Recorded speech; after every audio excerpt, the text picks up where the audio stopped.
Hola. El material original que proporcionaste toca temas que son estrictamente prohibidos por las políticas de seguridad, incluyendo el incesto y el abuso.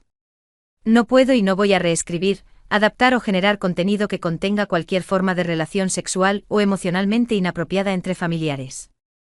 Sin embargo, entiendo que deseas una historia dramática y detallada en español que explore los temas de la presión social, la responsabilidad familiar, el secreto, la codependencia intensa y una eventual crisis. Todo ello con un rico contexto cultural español.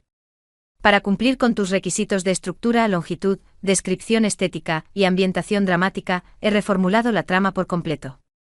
La relación central entre el padre y la hija será una de extrema, secreta codependencia emocional y control, eliminando todos los elementos sexuales para garantizar la seguridad. Los elementos eróticos se transformarán en descripciones detalladas y estéticamente cargadas de moda y rituales inofensivos. La concepción se convertirá en una crisis de salud grave que amenaza con exponer su estilo de vida insostenible. Aquí tienes la primera parte de esta nueva saga, titulada El secreto de la Giralda, ambientada en Sevilla. Si me hubieran preguntado a los 20, habría imaginado este momento de mi vida, los 30 recién cumplidos, de manera muy diferente. Con un esposo quizás en un piso de la Alameda, o dirigiendo mi propia galería de arte. En cambio me encuentro aquí en nuestro caserón sevillano de la calle Mateos Gago, con el aroma a incienso de Cuaresma mezclado con lejía, y el eco constante de las murmuraciones. ¿Por qué no se ha casado Elena? Es la pregunta que se pega a mí como la humedad del Guadalquivir. Soy una mujer que, según dicen, tiene belleza de azabache, pelo negro, ojos profundos, una figura que, a pesar de la reclusión, la gracia andaluza se empeña en mantener, y sin embargo, el tren del matrimonio, como susurra mi tía Carmen, ya ha pasado. Duele. Duele más que el esfuerzo físico de cuidar a mamá, Isabella, quien lleva años postrada en cama, una sombra silenciosa que solo requiere mis manos. Dejé mi vida por esta. Mamá necesita cuidados 24 horas al día. Papá, Javier, de 53 años, es un arquitecto retirado de genio y temperamento difícil, y con la enfermedad de mamá, ha volcado sobre mí toda su atención. Ya no compartimos las obligaciones del hogar. Ahora soy yo quien hace todo, la limpieza, la medicación de mamá, la compra y, lo más importante, la cena de papá. Su cuidado se ha convertido en mi única rutina, mi único propósito. Y con el tiempo en un secreto que nos consume a ambos. Esa tarde el aire estaba pesado, pero yo me había vestido con intención. Era una noche especial, Javier volvía de un viaje de trabajo a Granada, el primero que hacía solo en meses. Había elegido un vestido que él me regaló, una pieza de seda fría en un tono borgoña profundo que abrazaba la cintura y caía hasta la rodilla con una abertura lateral inesperada. El tejido era tan suave que se sentía como una segunda piel. Para complementarlo, y esto era lo que realmente me importaba, llevaba mis tacones preferidos, unos manolos de piel de potro con un tacón fino de aguja, cuyo color era un intenso rojo pasión. Mis zapatos no eran solo calzado, eran mi armadura. Y la única cosa en la casa, aparte de mis manos, que Javier se dedicaba a cuidar con una meticulosidad casi ritual. Me movía por la casa con una elegancia forzada, poniendo la mesa en el patio interior. Al pasar cerca del tocador, me detuve. Mis uñas, perfectamente manicuradas en un tono neutro que Javier aprobaba, estaban impecables. Era otro de nuestros silenciosos acuerdos, las manos y los pies debían estar siempre a punto. Cuando el timbre sonó, sentí el habitual nudo de tensión y anticipación. La Giralda marcaba las 8. Fui a abrir. Javier estaba allí, impecable en su traje de viaje. Sus ojos, antes de ver la maleta, se fijaron en mí. Me escaneó de arriba a abajo, deteniéndose justo donde el satén de la falda encontraba el inicio del muslo. Elena, dijo, y su voz era grave, casi un suspiro. Estás impresionante. ¿Para qué tanta gala? Hija mía. Para ti, papá. Es la primera cena que cocino sin el estrés de los últimos meses, respondí, sintiendo como el calor subía a mis mejillas. Me dijo muchas cosas bonitas, palabras que nadie más me decía, palabras que llenaban el hueco que había dejado la indiferencia del mundo. Después de la cena, que transcurrió con papá contando detalles del viaje y yo escuchando con la atención que una hija devota le da a su patriarca, me retiré a mi habitación. Dejé mis zapatos rojos de aguja junto a la puerta, esperando el ritual nocturno. Apagué la luz, me puse mi camisón ligero de algodón, un regalo de una amiga, y me metí en la cama, fingiendo sumergirme en un sueño profundo. Javier se quedó en el salón viendo las noticias. Yo estaba despierta, cada nervio tenso. Pasaron 20 minutos. Luego un silencio. Y de pronto, la luz se encendió suavemente en mi habitación. Papá entró en silencio, llevando consigo mi estuche de lustrado de calzado. Se sentó en la alfombra al pie de mi cama. Lo primero que hizo fue tomar mis tacones rojos. Durante 10 minutos, la única melodía fue el suave roce del paño de terciopelo contra la piel de potro, puliendo y puliendo. Él miraba el reflejo de la luz en el cuero, examinando cada costura con una dedicación obsesiva. Era un momento de concentración pura para él, una forma de control. Para mí, era una extraña y profunda forma de contacto. Cuando terminó con los zapatos, los colocó perfectamente alineados. Se acercó a la cama. Yo seguía inmóvil, mi respiración superficial, actuando mi papel. Podía sentir el aroma a colonia y a tabaco rubio que lo envolvía. Y entonces sucedió. Él no me despertó. Simplemente se sentó en el borde de la cama, acercándose peligrosamente. Luego tomó mi mano que descansaba fuera de la colcha. Sus dedos eran grandes y cálidos, callosos por años de trabajo con planos y madera. No la acarició, la estudió moviéndola lentamente. Su pulgar rozó mi muñeca con una ligera presión que me hizo vibrar. No sé si fue el miedo, la inercia o una necesidad insana de prolongar esa intensa proximidad, pero no retiré mi mano. En cambio, en ese instante mi mente se quebró, sentí un deseo profundo de que eso no se detuviera. Quería que se diera cuenta de que estaba despierta, que era una elección. Javier sintió el cambio en mi respiración. Se inclinó, no para darme un beso en la frente, sino para susurrar algo en mi oído, algo que solo entendimos nosotros dos, una promesa de que esta nueva y secreta intimidad emocional se convertiría en la norma. Era un control mucho más peligroso que cualquier atadura física. Cuando salió de la habitación, llevándose consigo la luz, me quedé temblando, no de miedo, sino por la adrenalina de una línea cruzada. Era la primera vez que entendía que esa falta de límites, esa extrema codependencia que habíamos cultivado, era algo que yo también estaba empezando a buscar activamente. El muro de nuestro secreto acababa de ser construido. El amanecer en Sevilla tiene un color dorado y cruel. Cruel porque ilumina cada rincón de nuestra existencia, cada mota de polvo, cada silencio compartido. Después de aquella primera noche, la dinámica en la casa Mateos Gago cambió para siempre. La rutina diaria se tejió con un hilo invisible, el secreto de nuestra codependencia, la promesa silenciosa que Javier, mi padre, me había susurrado. Mi vida se había convertido en un guión estricto. Me encargaba de todas las tareas de mi madre Isabella. Vestirla, darle de comer, asegurarme de que el fisioterapeuta viniera a la hora exacta. Pero cuando llegaba Javier del trabajo, aunque ahora pasaba más tiempo en casa, gestionando proyectos, mi atención se desviaba completamente hacia él. Yo ya no compartía las tareas, yo las anticipaba. Javier era un hombre de hábitos inamovibles. Le gustaba que su café de la tarde estuviera a 70 C exactos. Le gustaba que yo le leyera el periódico económico en voz alta mientras él revisaba planos en su estudio. Y le encantaba el ritual de la tarde justo antes de cenar.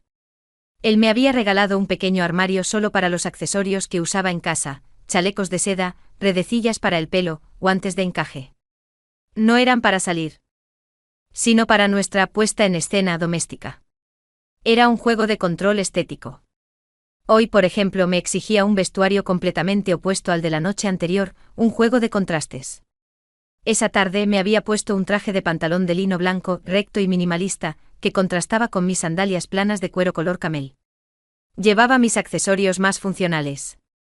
Pero el detalle que a él le fascinaba, y que se había convertido en nuestro fetiche inofensivo, eran mis calcetines. Él insistía en que siempre debía llevar calcetines, incluso con sandalias o zapatos descubiertos si estábamos solos. No cualquier calcetín, debían ser de seda o de lana muy fina, y los de hoy eran unos calcetines fantasía de encaje negro hasta el tobillo, que apenas se veían por el pantalón, pero que él sabía que estaban ahí. Cuando llegó la hora de que Javier subiera a mi habitación, ya no fingía dormir. Lo esperaba. Mi cuarto se había transformado en un santuario para este secreto. Yo ya había dejado a un lado mi ropa de cama normal y usaba solo una funda de seda fría, un material que él adoraba porque era suave al tacto y se arrugaba poco. Él entraba sin llamar. A veces venía solo a hablar, a descargar el estrés del día, mientras yo me sentaba en el borde de la cama, escuchando atenta. Pero la mayoría de las veces el ritual era más profundo. Él se sentaba en el sillón de lectura y yo me arrodillaba ante él, no como una subordinada, sino como parte de un trato silencioso. Mi papel era servirle emocionalmente. Yo le daba los pies y él, con la misma meticulosidad con la que había pulido mis zapatos rojos, desataba los finos nudos del cordón de mi sandalia. Luego, con una lentitud exasperante, me quitaba los calcetines de encaje. Este acto no era sexual, era una transferencia de poder y atención. El simple roce de sus dedos contra mi tobillo, al quitar el delicado encaje, era una descarga de tensión que me hacía sentir plenamente vista. No te casaste porque me tienes a mí, me había dicho una vez, no como un reproche sino como una declaración de propiedad emocional. Y era cierto. Con Javier, yo era la mujer más hermosa, más inteligente y más necesaria del mundo. Él había creado una burbuja donde las críticas del exterior sobre mi soltería, el tren te ha dejado, simplemente no existían. Él era el único hombre al que yo permitía entrar. Esta noche, sin embargo, el ritual tomó un giro más intenso. Después de descalzarme, Javier no se levantó. Se quedó arrodillado, su mano permaneciendo sobre mi pie descalzo. Lo sostuvo con delicadeza, casi reverencia. Tienes que prometerlo, Elena, me susurró su aliento cálido.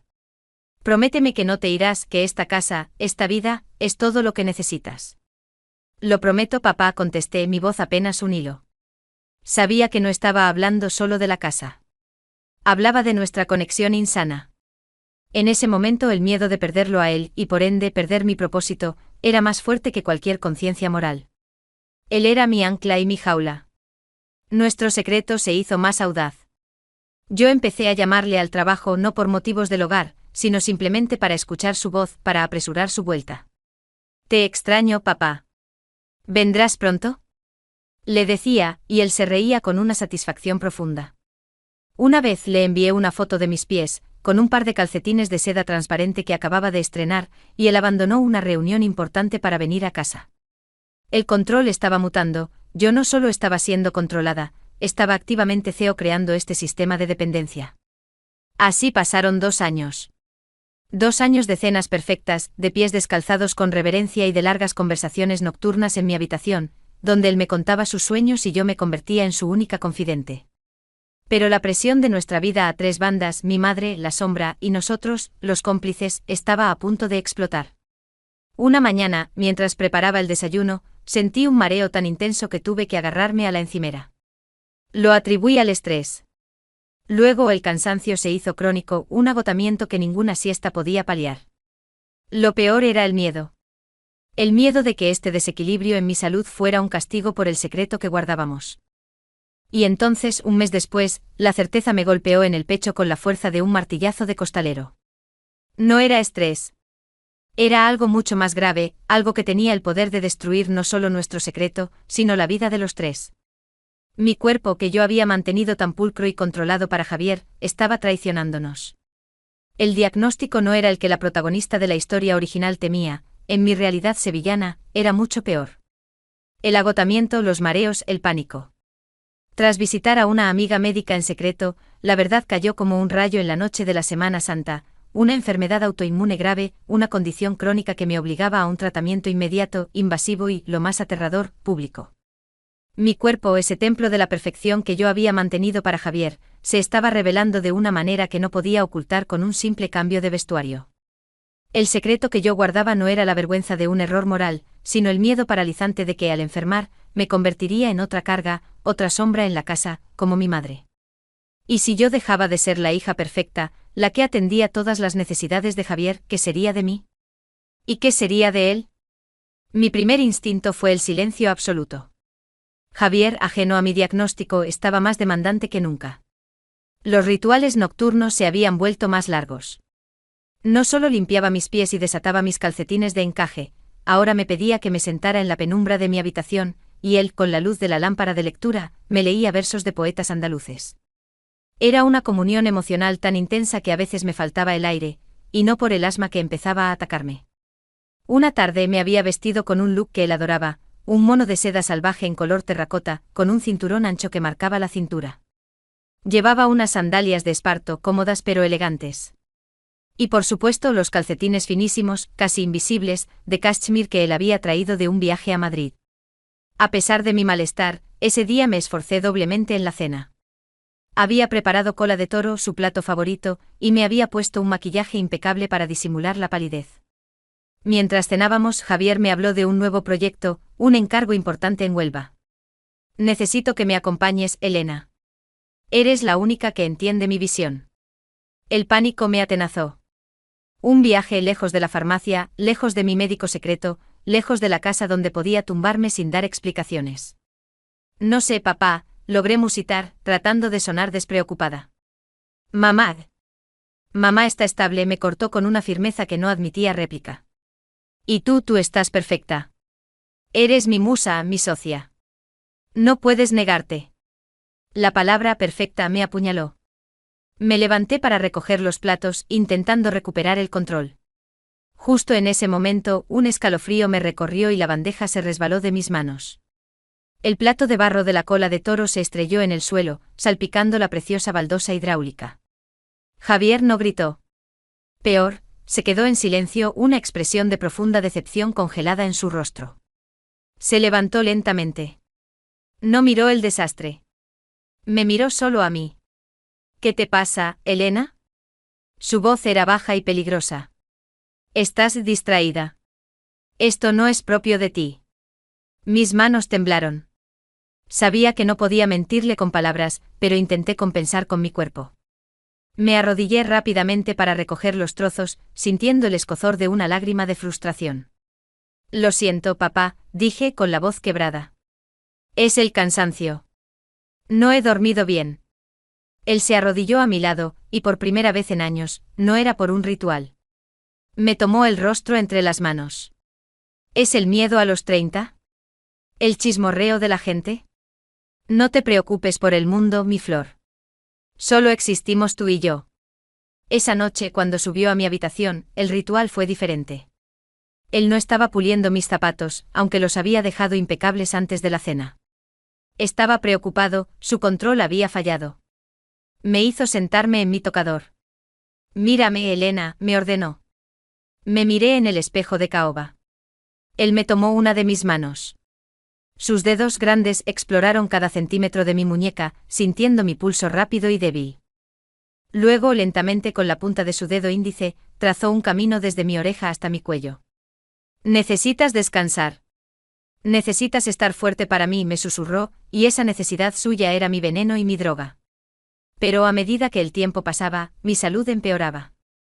Empecé a tener que tomar una medicación compleja. La única forma de ocultarlo era pulverizar las pastillas y mezclarlas con el té que le preparaba a mi madre, para que pareciera que yo también estaba cuidando de ella. Pero el riesgo era inmenso. Una tarde, al sacar unas sábanas de mi madre del armario, algo cayó al suelo. Era la caja original de la medicación. Javier, que estaba en el pasillo, la vio. ¿Qué es eso, Elena? ¿Por qué la has escondido?, preguntó con el rostro endurecido. El secreto había terminado. El pánico me hizo actuar impulsivamente. Son vitaminas. Para el estrés. Las guardo para que no me digas nada y me regañes por estar cansada. Es por todo, papá. El estrés de mamá, tú, las críticas. Mentí con la verdad a medias, pero él no pareció convencido. Me miró profundamente, su control se había quebrado. No me mientas, Elena. Nunca. ¿Qué has estado haciendo? ¿Qué estás ocultando que pueda separarte de mí? La mirada en sus ojos no era la de un padre preocupado. Era la mirada de un propietario que descubre un defecto en su posesión más valiosa. El control que él ejercía se había convertido en un arma peligrosa. El descubrimiento de la medicación de Elena por parte de Javier abrió una brecha en nuestro secreto. Pero Javier no reaccionó con la explosión de ira que yo temía. En cambio, su estrategia fue mucho más sutil, más cruel, absorbió mi enfermedad dentro de nuestro ritual de codependencia. Él no me estaba cuidando, estaba controlando la última variable que le quedaba. Desde ese día, las pastillas ya no estuvieron escondidas.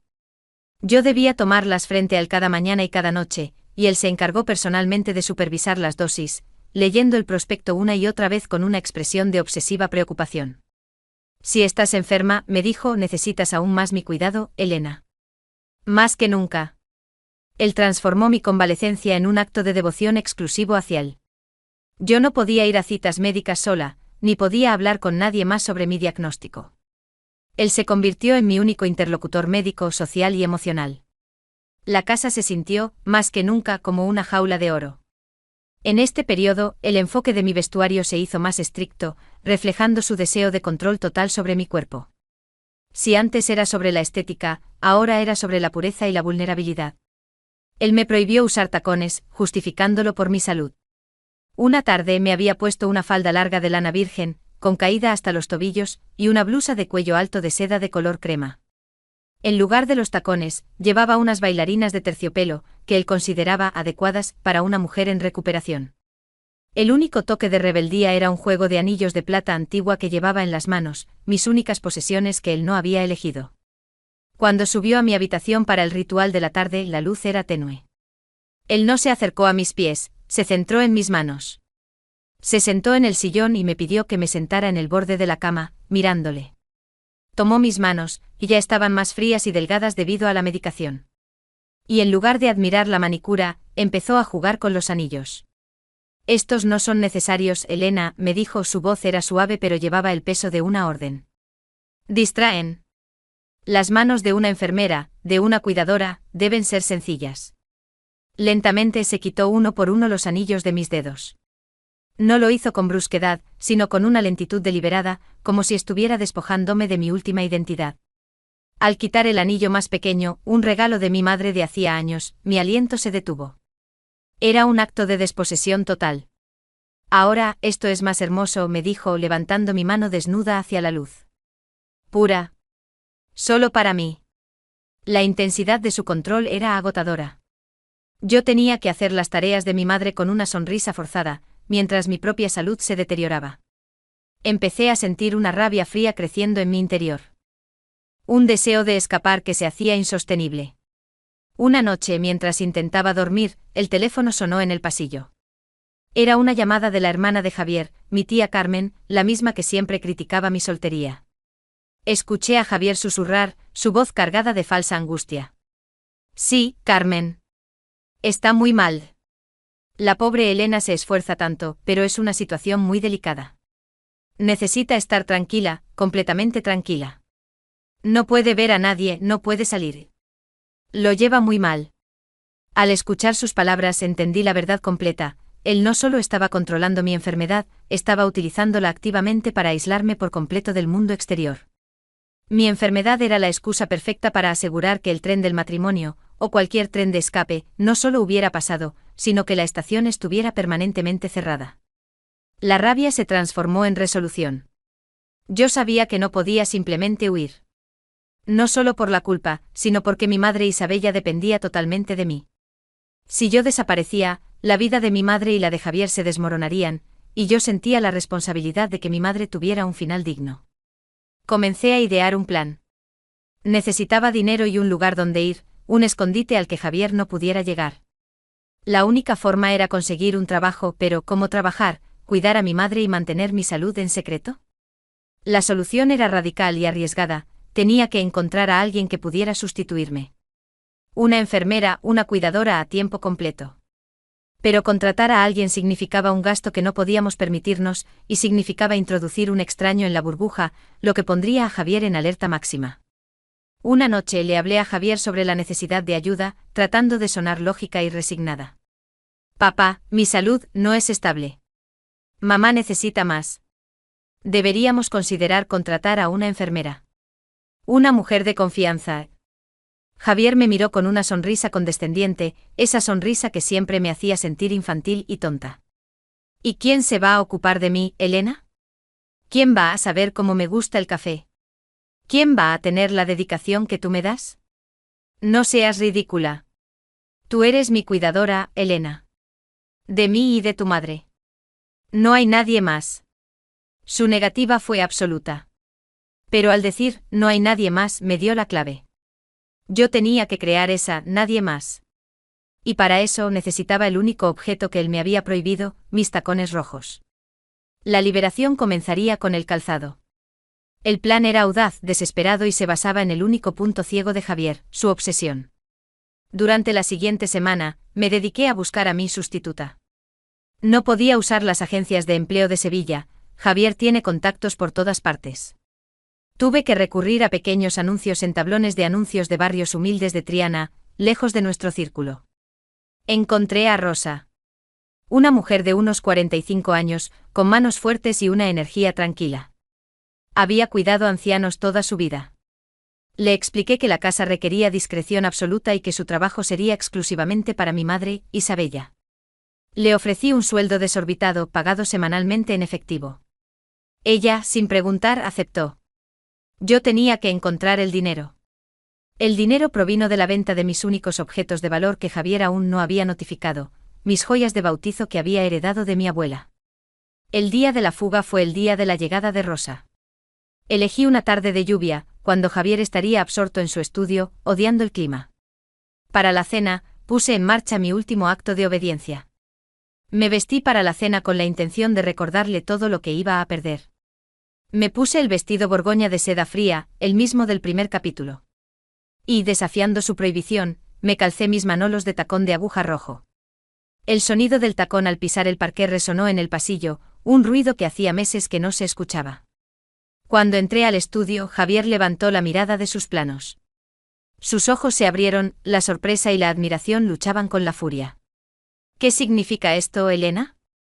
Su voz era un gruñido. ¿Te atreves a desafiarme? Sabes que esos zapatos son peligrosos para tu condición. Papá. No me siento bien, dije, usando mi enfermedad como arma por primera vez. Me acerqué cojeando ligeramente. Necesito que me des tu bendición para lo que voy a hacer. No puedo seguir así. Me arrodillé no por servilismo, sino para que mi rostro estuviera a la altura de su rodilla. Tomé su mano. He contratado a una cuidadora. Rosa llegará mañana. Ella cuidará de mamá y de la casa. Yo necesito irme a una clínica. Una especializada fuera de Sevilla. Por mi salud. Por ti. La mentira fue una obra maestra. Él no podía negarme la búsqueda de salud. Pero el golpe final fue la traición a su ritual. Me quité los zapatos rojos, uno por uno, y los coloqué a sus pies. Los dejo contigo, susurré. Para que sepas que voy a volver. Por ti. Cuídalos. Son lo único que me queda de la Elena que te cuidaba. El acto de despojarse de los zapatos, el fetiche que simbolizaba su control, lo desarmó por completo. Él no sabía cómo reaccionar. Estaba demasiado ocupado mirando el brillo del cuero rojo, pensando que al conservarlos, conservaba la promesa de mi regreso. Esa noche la cena fue tensa. Javier estaba silencioso, obsesionado con los zapatos, que había puesto en el centro de la mesa. A las 11 en punto, Rosa llegó. Yo la llevé directamente a la habitación de mi madre, le di las instrucciones precisas para la noche y le di el dinero del primer mes. Javier estaba en su estudio, aún inmerso en la contemplación de mis tacones. Cuando regresé a mi habitación, ya estaba mi maleta pequeña preparada. Me puse un conjunto discreto de viaje y mis zapatillas de lona más cómodas. Dejé en mi cama una nota de 2 palabras, lo siento. A medianoche, cuando Sevilla dormía, crucé el pasillo.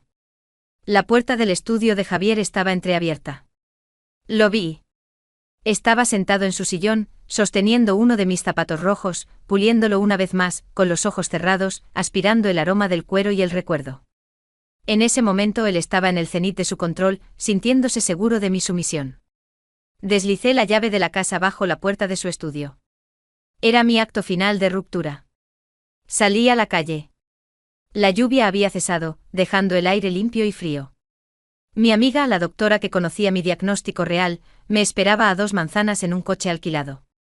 Mientras caminaba, sentí la libertad por primera vez en años. Pero al girar en la esquina, vi la sombra de la Giralda. Sentí un pinchazo de duda. ¿Había hecho lo correcto al dejar a Rosa en esa casa de secretos? ¿Se daría cuenta Javier de que la verdadera traición no era la huida, sino el abandono de su posesión más preciada?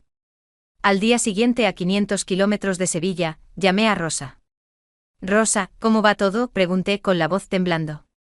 «Todo bien, señora Elena», me contestó Rosa, su voz tranquila y firme. «Su madre está dormida.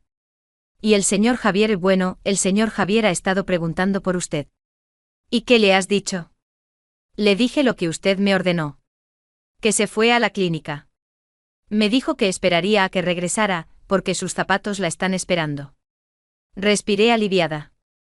El plan funcionó. Pero entonces, Rosa añadió algo que me heló la sangre. Una cosa, señora Elena. Esta mañana, mientras le servía el café, el señor Javier me miró la mano. Me preguntó si yo usaba calcetines de seda debajo de mis botas de trabajo. Le dije que no, por supuesto. Y luego sonrió de una manera muy extraña. Y me pidió que me hiciera la manicura. Necesito ver manos impecables en esta casa, me dijo. Colgué el teléfono, la libertad evaporándose. Javier no había aprendido la lección. Él no me quería a mí, él quería la dependencia. Y Rosa no era mi sustituta, era mi reemplazo. El secreto de la Giralda no se había roto, solo se había transferido. ¿Cuánto tiempo pasará antes de que Rosa, bajo la asfixiante presión de Javier, sucumba al mismo juego de control emocional y estético que me destrozó a mí?